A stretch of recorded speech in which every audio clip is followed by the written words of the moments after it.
नमस्ते दर्शकों, India news देख रहे हैं आप और मैं हूं आपके साथ वैभव मिश्रा। और इस बुलेटिन की शुरुआत एक सवाल से। क्या अमेरिका मिडिल ईस्ट में जंग हार चुका है? क्या ट्रंप बैकफुट पर चले गए हैं? क्या हॉर्मुज पर ट्रंप अपनी मनमानी नहीं चला पाएंगे? दरअसल हॉर्मुज स्ट्रेट को लेकर ईरान ने एक ऐसा कदम उठाया है जिसने अमेरिका के मुश्किल बढ़ाने के साथ पूरी दुनिया की नजर इस बेहद अहम समुद्री रास्ते पर टिक गई है। ईरान के विदेश मंत्रालय के प्रवक्ता इस्माइल बघई ने ऐलान किया कि ईरान और ओमान के बीच हॉर्मुज स्ट्रेट के लिए शिपिंग रूट मैप समझौता हो गया है। यानी दोनों देशों ने इस रणनीतिक जलमार्ग में जहाजों के सुरक्षित आवाजाही के लिए नेविगेशन रूट तैयार करने पर सहमति बना ली है।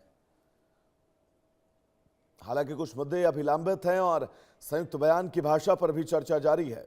और सबसे बड़ा सवाल अब अमेरिका को लेकर है। ईरान का कहना है कि सिर्फ रूट मैप पर सहमति बन जाने से हॉर्मुज स्ट्रेट में सामान्य व्यावसायिक शिपिंग पूरी तरह बहाल नहीं होगी। तेहरान का दावा है कि अमेरिका की नौसैनिक नाकेबंदी और बाधाएं हटने के बाद ही समुद्री रास्ते की सामान्य आवाजाही बहाल हो सकेगी। यानी ईरान ओमान के बीच तकनीकी समझौते के बाद अब गेंद अमेरिका के पाले में डाल दी गई है। ईरान ने अमेरिका पर अपने वादों से पीछे हटने का आरोप लगाते हुए मुआवजे की मांग दोहराई। हालांकि समझौते को ईरान ओमान के बीच स्वतंत्र व्यवस्था बताया गया और ईरान ने साफ किया कि इससे हॉर्मुज पर उसके संप्रभु दावे में कोई बदलाव नहीं आने वाला है। ऐसे में बड़ा सवाल है कि क्या ईरान और ओमान की ये डील हॉर्मुज स्ट्रेट के इस रास्ते को खोल पाएगी? क्या ट्रंप प्रशासन अमेरिकी नाकेबंदी को हटाने के लिए तैयार होगा? और अगर हॉर्मुज खुलता है तो क्या दुनिया के तेल बाजार को बड़ी राहत मिलेगी? इन्हीं सवालों पर आज विस्तार से चर्चा करेंगे और ये समझने की कोशिश करेंगे कि इन तमाम हालातों के बीच ईरान और ओमान के हॉर्मुज स्ट्रेट को लेकर बने इस मास्टर प्लान के बीच अमेरिका अब क्या टिप्पणी करेगा, यह बहुत महत्वपूर्ण है। हमारे साथ दो मेहमान जुड़े हुए हैं। लेफ्टिनेंट कर्नल जे सोढ़ी साहब हैं, बहुत स्वागत है सोढ़ी साहब आपका इंडिया न्यूज पर। मल्लिका पांडे जी हैं, विदेश मामलों की जानकार हैं, मैम आपका भी बहुत स्वागत है इंडिया न्यूज पर। सोढ़ी साहब, मैं शुरुआत आज आप ही से करना चाहूंगा क्योंकि इन स्थितियों के बीच क्या अब ये समझा जाए कि हॉर्मुज स्ट्रेट पर हालात सामान्य होने वाले हैं और अगर अमेरिका वहां से अपनी डिफेंस सिक्योरिटी डिफेंस लेयर हटाता है तो ये माना जाएगा कि अमेरिका ने ईरान के सामने सरेंडर कर दिया है? सोढ़ी साहब बताइएगा। और विख्यात को पैनलिस्ट के साथ हूं। वैभव जी, किसी भी युद्ध में एक पक्ष जीतता है, एक पक्ष हारता है। युद्ध में कोई रनर अप नहीं होता है, युद्ध में कोई सिल्वर मेडलिस्ट नहीं होता है, युद्ध में कोई वेल प्लेड नहीं होता है। युद्ध में एक विजेता होता है और एक पराजित पार्टी होती है। 28 फरवरी को जब अमेरिका और इजराइल ने ईरान पे युद्ध शुरू किया तो उनके 4 सैनिक लक्ष्य थे। पहला, वहां की टॉप लीडरशिप को मारना, जो उन्हें इमीडिएटली ये जीत हासिल होगी। दूसरा था सत्ता परिवर्तन करना, जो वो बिल्कुल असफल रहे। तीसरा था ईरान की वॉर फाइटिंग कैपेबिलिटीज को कमजोर करना। कुछ नहीं हुआ, बल्कि अमेरिका की वॉर फाइटिंग कैपेबिलिटीज कम हो गई। जिस तरह से अब अमेरिकी सेना के ऊंचे अफसर कह रहे हैं कि हमारी जो मिसाइल्स की तादाद है वो कम हो गई है। और चौथा सैनिक लक्ष्य था ईरान के एनरिच्ड यूरेनियम को कब्जे में लेना, वो भी उसमें असफल रहे। और जब ये युद्ध शुरू हुआ उसके 48 घंटे के अंदर 2 मार्च को जब ईरान ने स्ट्रेट ऑफ हॉर्मुज को बंद कर दिया तो एक और सैनिक लक्ष्य जुड़ गया अमेरिका और इजराइल के लिए, वो था स्ट्रेट ऑफ हॉर्मुज को खुलवाना, जो आज तक वो असफल रहे। तो अगर हम देखें 5 सैनिक लक्ष्य में से एक ही सैनिक लक्ष्य इनका हासिल हुआ, बाकी 4 में असफल रहे। एक शब्द में अगर मैं कहूं तो ये अमेरिका और इजराइल की ये शिकस्त है, ये हार है और ईरान की जीत है। अब जहां तक बात स्ट्रेट ऑफ हॉर्मुज की है, वैभव जी, 2002 में अमेरिकी सेना में एक वॉर गेम हुई थी जिसका नाम था एक्साइज मिलेनियम चैलेंज। उसमें 2 पक्ष थे, ब्लू लैंड था अमेरिकी सेना और रेड लैंड को ईरान के उससे दर्शाया गया था। रेड लैंड के कमांडर थे lieutenant general Paul Van Riper अमेरिकी सेना के। जब ये एक्साइज मिलेनियम चैलेंज शुरू हुई, 24 घंटे के अंदर ही lieutenant general Paul Van Riper ने स्ट्रेट ऑफ हॉर्मुज पे कब्जा कर लिया और अमेरिका के ब्लू लैंड पे इतना दबाव आया कि उन्हें रिक्वेस्ट करना पड़ा lieutenant general Paul Van Riper को कि वो अपने प्लान चेंज करें। पॉल वैन रिपर नहीं माने, उन्होंने अपने उस पद से इस्तीफा दे दिया। और उसके बाद अमेरिकी सेना में हर अफसर के लिए 2 किताबें पढ़नी अनिवार्य हो गई, पावर्स ऑफ ज्योग्राफी और द प्रिजनर्स ऑफ ज्योग्राफी, दोनों किताबें जो टिम मार्शल ने लिखी हैं। कभी आज तक किसी अमेरिकी सेना अध्यक्ष ने अपने राष्ट्रपति को एडवाइस नहीं दी ईरान पे हमला करने के लिए, क्योंकि ईरान के पक्ष में पूरी तरह उसका भूगोल है, ज्योग्राफी है, टेरेन है। यही चीज 12 फरवरी को इस साल chief of joint staff general Dan के ने भी ट्रंप को बोली कि अमेरिका को ईरान पे युद्ध नहीं करना चाहिए, लेकिन ट्रंप ने मानी नहीं और देखिए अब क्या हो गया। जहां तक स्ट्रेट ऑफ होर्मुज की बात है, ईरान अच्छी तरह जानता है कि उसकी अब जो वो पकड़ है, अगर इसने ये पकड़ छोड़ दी, इस पे दोबारा युद्ध होगा। और जिस तरह से ईरान ने ओमान के साथ एक ट्रीटी साइन कर ली या साइन करने वाले हैं, जिसका औपचारिक ऐलान हो चुका है, ये साफ दिखाता है कि दोनों देश अब स्ट्रेट ऑफ होर्मुज को खोलने कभी नहीं देंगे, उस पर नियंत्रण करेंगे, उस पर टोल वसूलेंगे। और जहां तक अमेरिका की बात है, अमेरिका बस यही कहता रहेगा अंगूर खट्टे हैं, हम ऐसे हैं, हम वैसे हैं।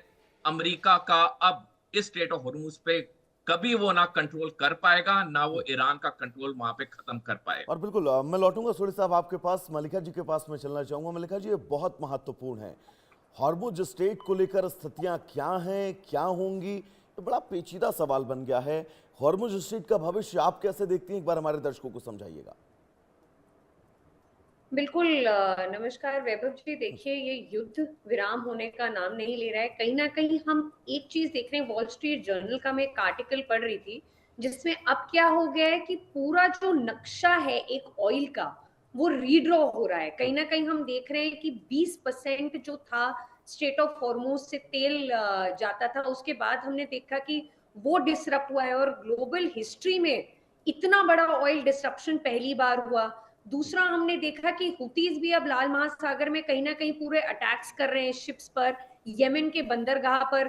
तो हम देख रहे हैं ऑयल की हिस्ट्री में एक बहुत मेजर डिस्ट्रप्शन हो गया है। और कैसे स्ट्रेट ऑफ हॉर्मुज, पहले हमने देखा कि कैसे ओमान पैरेलली एक साइलेंट डिप्लोमेट की तरह काम कर रहा था, यूएस के साथ खड़ा हो रहा था, बट अब कहीं ना कहीं हम देख रहे हैं कि ओमान भी अपने सेल्फिश इंटरेस्ट को ज्यादा, अपने नेशनल इंटरेस्ट को ज्यादा देख रहे हैं और कहीं ना कहीं बैकडोर से अब ईरान के साथ डील करने पहुंच गए हैं। और दोनों चाह रहे हैं कि 5 से 7% फीस, हम ये ट्रांजिट फीस यहाँ से शिप से लें और इसको स्ट्रेट ऑफ हॉर्मुज को एज अ वेपन यूज करें।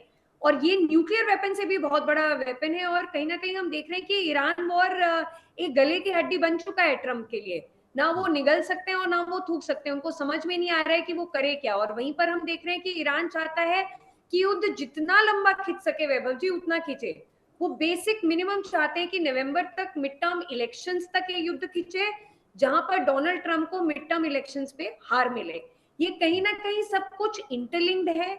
बहुत मुश्किलें हम देख रहे हैं दुनिया में आ रही है। इनफैक्ट लाओस का मैं देख रही थी, वहां पर बच्चों को बोल दिया गया है कि वीकडेज ऑफ दे रहे हैं, पढ़ाई में डिसरप्शन आ रहे हैं। इंडोनेशिया, म्यांमार में तो ये हाल है कि एटलीस्ट एक दिन कंपलसरी कर दिया कि आप पब्लिक ट्रांसपोर्ट यूज करिए। हम देख रहे हैं कि ईरान की भी इकोनॉमी 40%, हम देख रहे हैं 40% इन्फ्लेशन रेट पे चल रहा है और $270 बिलियन का अभी हम देख रहे हैं कि लॉस हुआ है पब्लिक इंफ्रास्ट्रक्चर को। तो ईरान भी काफी एक ब्रंट में है, रिसीविंग एंड पर है इस वॉर के। इन्फ्लेशन वहां पर ऑल टाइम हाई है, सैंक्शंस वहां पर लगे हुए हैं, बट तब भी यूरान झुकने के लिए तैयार नहीं है, क्योंकि ईरान के जो नए IRGC के कमांडर्स जितने भी हैं वो मरने और मारने पर विश्वास करते हैं। तो हम देख रहे हैं कि वो यूएस के साथ डील करने के लिए बहुत ज्यादा तैयार नहीं। इनफैक्ट 15 अगस्त को जो उनके कमांडर हैं और मिनिस्टर भी हैं, उनका मैं देख रही थी, उन्होंने कैसे आगे बात की कि देखिए डोनाल्ड ट्रंप को हार मान लेनी चाहिए।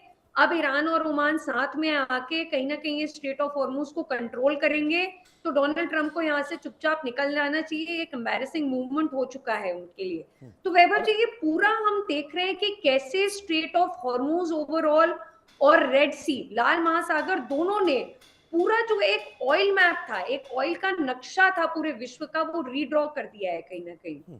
और मलिका जी, क्या मानकर चला जाए कि इन हालातों के बीच अमेरिका तो अपने कदम पीछे नहीं हटाएगा, क्योंकि उसको पता है अगर वो एक भी कदम पीछे करेगा तो वैश्विक पटल पर सिर्फ और सिर्फ उसकी फजीहत होगी। वैभव जी, फजीहत ऑलरेडी हो चुकी है। कहीं ना कहीं हम देख रहे हैं एक जो गारंटर ऑफ पीस, और गारंटर ये ऑफ बड़ा बड़ा सिक्योरिटी। दिलचस्प है, ट्रम्प साहब के अंदर इस फजीहत को लेकर मुझे नहीं लग रहा है बहुत ज्यादा गिल्ट होंगे वो।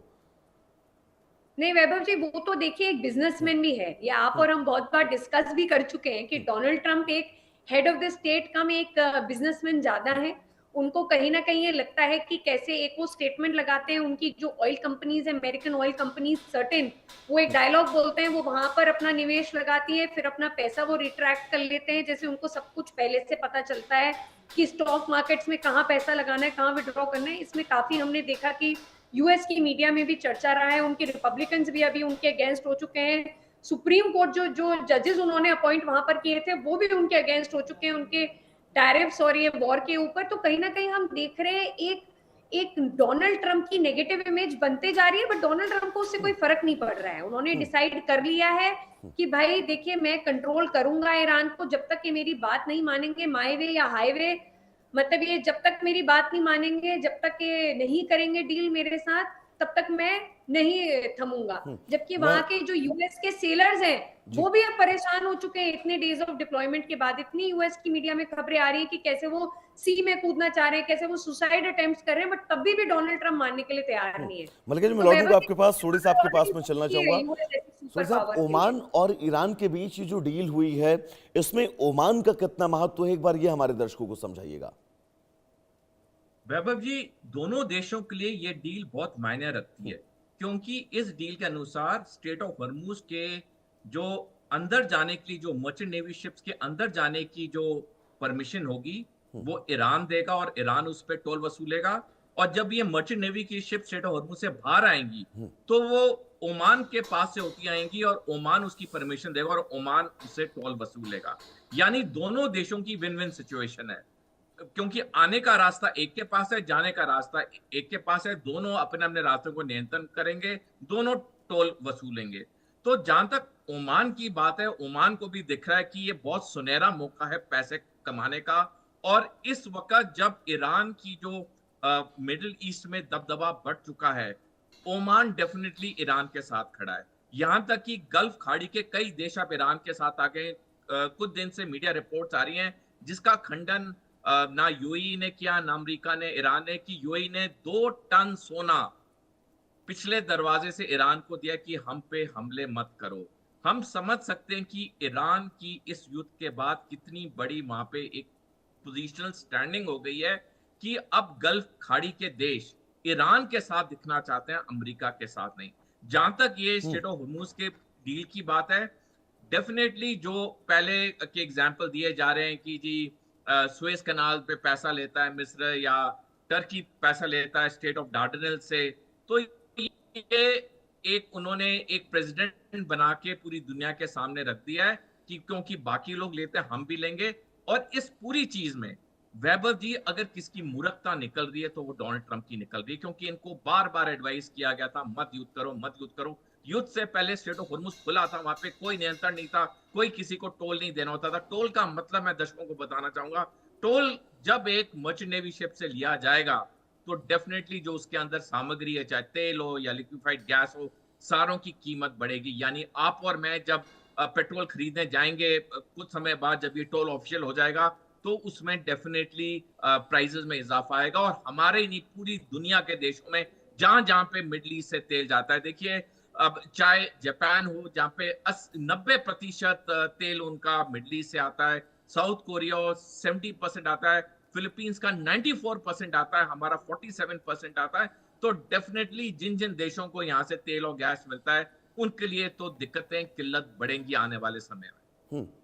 हाँ मलिका जी, मैं आपके पास आना चाहूंगा। ईरान और ओमान के बीच ये जो समझौता हुआ है, इस समझौते को अगर मैं जमीनी स्तर पर उतार कर देखूं और आपसे ग्राउंड रियलिटी की बात करूं, तो ये समझौता कितना ज्यादा आपको प्रैक्टिकल लगता है, या फिर सिर्फ और सिर्फ हवा हवाई ये समझौता है और अमेरिका पर एक तरह से दबाव बनाने का प्रयास और दबाव बनाने की कोशिश है कि भाई अब तो हॉर्मुज पर हम पूरी तरह से कंट्रोल करने जा रहे हैं और आपको अपनी सेना यहां से हटानी पड़ेगी? वैभव जी, हमने युद्ध के शुरुआत में जैसे देखा कि ओमान में भी हमने देखा कि यूएस एयर बेसिस की प्रेजेंस थी। हमने देखा कि कैसे ईरान में डायरेक्ट अटैक करने से पहले ओमान ने मना कर दिया था यूएस को कि हमारे एयर बेसिस यूज मत करो, बट यूएस ने बात नहीं मानी, यूएस ने यूज किए और अब ओमान को समझ में आ चुका है कि कहीं ना कहीं जो युद्ध उसने स्टार्ट भी नहीं किया था, जिस युद्ध में वो इन्वॉल्व भी नहीं था, बट वो उस युद्ध के जितनी भी मिसाइल्स है उसका रेसिपिएंट है। आम आदमी को आज के टाइम में वहां के किचन और वॉलेट में दोनों फर्क पड़ रहा है। ओमान की जो सबसे बड़ी गैस फील्ड थी उस पर भी ईरान ने बैलिस्टिक मिसाइल छोड़ी और 12% उसको क्षति पहुंची है और काफी साल लग जाएंगे उसको पूरा फंक्शन करने में। तो ओमान ये समझ चुका है कि कहीं ना कहीं जो अमेरिका उसको एक बोलता था कि भाई हम तुम्हें प्रोटेक्ट करेंगे, हम तुम्हारी प्रोटेक्टिव शील्ड है, हम तुम्हारे गारंटर ऑफ पीस है, अमेरिका ने ऐसा कुछ भी नहीं किया। अमेरिका नहीं बचा पाया ओमान को, जितनी भी मिसाइल्स लगी उसके फील्ड्स, उसके पब्लिक इंफ्रास्ट्रक्चर को जितनी बैलिस्टिक मिसाइल्स लगी, तो कहीं ना कहीं ओमान को समझ में आ चुका है कि ईरान एक्सपेंशन कर रहा है वॉर का। तो इससे बढ़िया हम देखिए ज्योग्राफिकली अगर देखा जाए वैभव जी, तो ईरान और ओमान का साथ रहना जरूरी है और ओमान ये चीज समझ चुका है कि अमेरिका उसको आउट ऑफ द वे कभी नहीं बचा सकता। लास्ट में उसको अपने ही पड़ोसी मुल्क के साथ रहना पड़ेगा जो ईरान है। अमेरिका तो कोसों मील दूर है। तो ये ओमान समझ चुका है और ओमान अब साइलेंट डिप्लोमेट है। ओमान अब एक्टिवली कहीं ना कहीं हम देख रहे हैं एंगेज कर रहा है और ईरान ये के साथ। जो समीकरण मलिका जी बदल रहे हैं ना, ये तय है इस युद्ध को नई दिशा देकर रहेंगे। अब वो दिशा क्या होगी ये भविष्य के गर्त में छिपा हुआ है। फिलहाल आप दोनों मेहमानों का बहुत बहुत शुक्रिया हमारे साथ जुड़ने के लिए और इस तमाम जरूरी जानकारी को हमारे दर्शकों तक पहुंचा